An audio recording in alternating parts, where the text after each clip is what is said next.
आज चाहिँ बनाऊ हामी नयाँ एकदमै नयाँ तरिकाले मटर पनिर बनाउनको लागि मैले तेल गरम गरेर हल्का काजुलाई फ्राई गरेर निकालिसकेकी छु र त्यसमा चाहिँ फेरि बचेको तेलमा जिरा र हरियो खुर्सानी राखेँ मैले र प्याजलाई पनि ससानो टुक्रामा काटेर फ्राई गरेँ।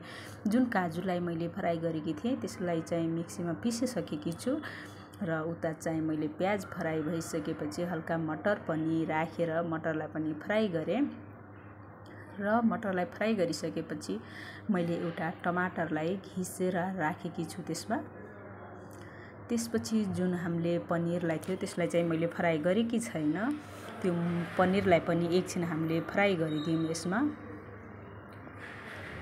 हल्का फ्राई भइसकेपछि मैले त्यसमा अलिकता नुनलाई राखेँ स्वाद अनुसार। नुनलाई राखिसकेपछि जुन हामीले पिसेको थियौँ काजुलाई त्यसलाई पनि मैले यसमा राखिदिएँ। यदि तपाईँ अलि धेरै पानी पातलो ग्रेभी बनाउन चाहनुहुन्छ भने अलि धेरै राख्नु होला, नत्र ठिकैको राख्दा अलि गाढा नै बन्छ। एकछिनमा हेर्नुहोस् यो पाक्छ र एकछिन गाढा भइहाल्छ। पाकेपछि मैले तपाईँलाई देखाउँछु, हेर्नुहोस् यतिको गाढा भएको छ। एकछिन फेरि पकाउँछु यसलाई र यतिको भइसकेपछि धेरै पकाउनु हुँदैन हामीले पनिरलाई। हल्का गाढा भइसकेपछि लास्टमा चाहिँ अलिकता धनिया राखेर यसलाई ग्यास बन्द गरिदिने। तपाईहरुलाई कस्तो लाग्यो मटर पनिर रेसिपी? जस्तो लाग्यो त्यस्तै प्रतिक्रिया दिनुहोला। यदि मन पर्यो भने लाइक कमेन्ट गर्न चाहिँ नबिर्सिनुहोला। हस् त, बाई बाई।